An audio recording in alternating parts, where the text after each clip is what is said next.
Hello all, welcome back to my channel. இந்த வீடியோவில் என்ன பார்க்க போறோம்னா, ஃப்ரிட்ஜ் இல்லாமல் இட்லி தோசை மாவை எப்படி புளிக்காம நம்ம வச்சுக்கிறதுன்னு பார்க்கலாம். வீடியோக்குள்ளே போகிறதுக்கு முன்னாடி ஃபர்ஸ்ட் டைம் நம்ம சேனலை பார்க்குறீங்க அப்படின்னா மறக்காம நம்ம சேனலை சப்ஸ்கிரைப் பண்ணிக்கோங்க, லைக் அண்ட் கமெண்ட் பண்ணுங்க, பெல் பட்டனையும் ப்ரெஸ் பண்ணிக்கோங்க. அப்போதான் நான் நெக்ஸ்ட் வீடியோ போடும்போது உங்களுக்கு நோட்டிஃபிகேஷன் வரும். வாங்க வீடியோக்குள்ளே போகலாம். இட்லி தோசை மாவு இப்போ நம்ம வீட்டில் அன்றாடமா நம்ம பயன்படுத்திட்டு வரோம். இந்த மாவு புளிச்சிருச்சுன்னா அதை நம்ம யூஸ் பண்ண முடியாம போயிடுது. ஏன்னா நமக்கு இதுக்கு எத்தனை வகையான சட்னி சாம்பார் வச்சு சாப்பிட்டாலுமே அந்த புளிப்பு தன்மை அதை விட்டு போறது கிடையாது. பல்வேறு வீடுகளில் பெண்கள் தற்போது வேலைக்கு செல்றதுனால ஒரு வாரத்துக்கு தேவையான மாவு அப்படியே அரைச்சி வச்சிடறாங்க. அரைச்சி வச்சுட்டு அது ஃபுல்லா யூஸ் பண்ணிக்கிறாங்க. என்னதான் நம்ம ஃப்ரிட்ஜில் வச்சாலும் கூட கடைசி 2 நாள் அந்த மாவு புளிச்சு தான் போகுது.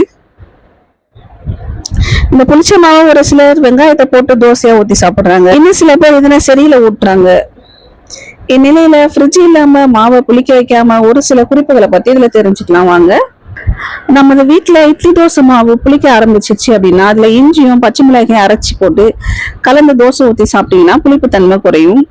அதே போல புளிச்ச இட்லி தோசை மாவுல 1 ஸ்பூன் சர்க்கரை அல்லது 1 ஸ்பூன் வெல்லம் சேர்த்துக்கோங்க. இப்படி புளிச்ச மாவுல இதை சேர்த்து நீங்க பயன்படுத்தினீங்க அப்படின்னா புளிப்பு தன்மை குறையுது. இட்லி தோசை மாவு புளிக்க ஆரம்பிச்சிச்சு அப்படின்னா உடனே அதுல சிறிதளவு அரிசி மாவை சேர்த்து கலக்கி வச்சுக்கோங்க. இப்படி செய்யறதுனால புளிப்பு தன்மை குறையுது. மாவோட சுவையும் குறையும் சொல்லுவாங்க, பட் மாவோட சுவை குறையாது, புளிப்பு தன்மை மட்டும் குறைய ஆரம்பிச்சிடும்.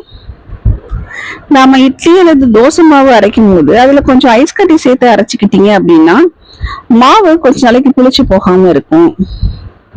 அப்படி இல்ல ஃப்ரிட்ஜ்ல இருந்து மாவை நீங்க எடுத்து வெளியே வைக்கிறீங்க அப்படின்னா ரொம்ப நேரம் வெளியில வைக்காம சீக்கிரமா எடுத்து உள்ள வச்சிருங்க. உளுந்து அதிகமா சேர்த்தா கூட புளிப்பு தன்மை அதிகரிக்கும். ஸோ உளுந்து குறைச்சிக்கோங்க.